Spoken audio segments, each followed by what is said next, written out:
Welcome to the Sip and the Soda. I'm the Sip. And I'm the Soda. So Connor, tell us a little bit about yourself.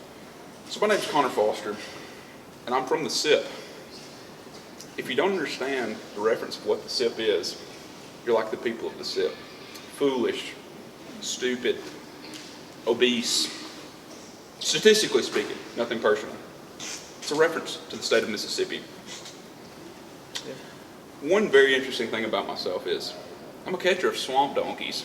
What's a swamp donkey, Connor? I'm so glad you asked, Noah. A swamp donkey is a largemouth bass, but no regular largemouth bass. No says I. It's a largemouth bass. So, why don't you give us an introduction of yourself, Mr. Honkin? I'm glad you asked, Mr. Connor. I've been known as the greatest of all theologians. I'm from a little state up north called Southern Canada sometimes called Minnesota, sometimes called Soda. I don't know why it's called Soda, because we say pop. The most important thing to know about me, though, is I'm the greatest of all theologians. The goat, some might even say. The goat, some might even say. I've been compared to the likes of Joel Osteen, Benny Hinn, Kenneth Copeland, but yet I'm their superior. And Connor, that brings us to our first segment. Will you introduce it to us? I'd love to introduce our first segment. This segment's called the mullet segment. And you might be wondering why we would choose such a silly sounding name, but really the mullet functions as a perfect synthesis of two very complex things. You have business in the front, and then you have party in the back. Those are the two polar opposites, but yet they beautifully meet and kiss in a mullet. So, what will we be discussing this week? Well, we decided to be a human mullet, and it's what we call business casual. Nobody ever really knows what the term business casual means. Am I supposed to show up in a suit? When I was in the SIP, we didn't even know what business was. Exactly. And that's a discrimination against people who don't know what business is or casual. So we brought two of the best things ever together. Business, capitalism. We put it on top because business first. And then we brought casual, streetwear lifestyle on the bottom. And together, it makes a business casual mullet. And that's why we enjoy life the most. I can't say anything else about that. It's perfect. Exactly. It represents the perfect mullet. It's kind of like Minnesota and Mississippi. Oh, Business up top in Minnesota, casual downstate in Mississippi. I can't argue with facts. And how do you get from Minnesota to Mississippi? There are different parts of the country. That's a great question.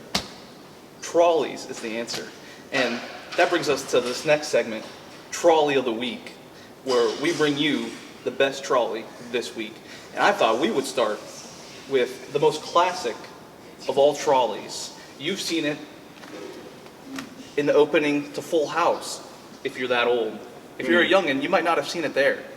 But the important thing is, it's from San Francisco. It's the San Francisco trolley. And now, Connor, he's going to review this trolley for us.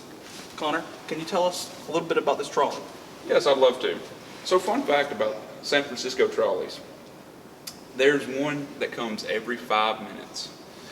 It's one of the beautiful things there.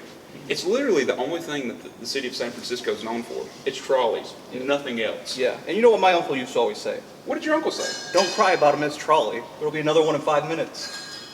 That's so profound. Wow. Thank you. So, this trolley is beautiful because it's red, just like our hair color.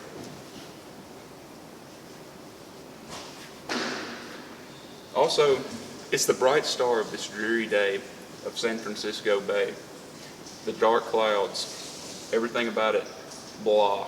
But look at this trolley, and there's another one every 5 minutes. That's why we've selected this trolley as our trolley of the week. Thank you, Connor. And I just hope you all know that Tim, he's enjoying that big trolley up in the sky. We missed him. Some say he caught the big trolley up in the sky. Amen. That's why we've never seen him again. He rode that trolley all the way up to the sky. So sad. And for our third and final segment, this segment is really the cornerstone segment of this whole podcast. It's really what it all started. It is what it all started about. And you know what they say about the cornerstone? What do they say? It's a stone that's in the corner of a building. Where else would you put a cornerstone? You can't put it in the middle. Yeah. Wouldn't make Be sense. foolish. Yes. So this segment is brought to you by Crocs. Not the footwear, they wouldn't support us. By the river serpent in the River Nile. So, will you share with us your Plum Wild story? I would love to, Noah. So, set the day. It's nothing like San Francisco. Mm-mm. We were leaving Chick-fil-A. And then boom, I was driving my Honda Accord, 2007. And that's no trolley, am I right? It's not a trolley. That's a categorical error. Mm-hmm.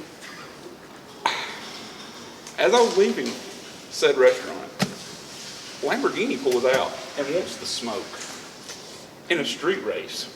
No. So I have no choice but to give the Lamborghini the smoke. The sauce and the seasoning, that some might say.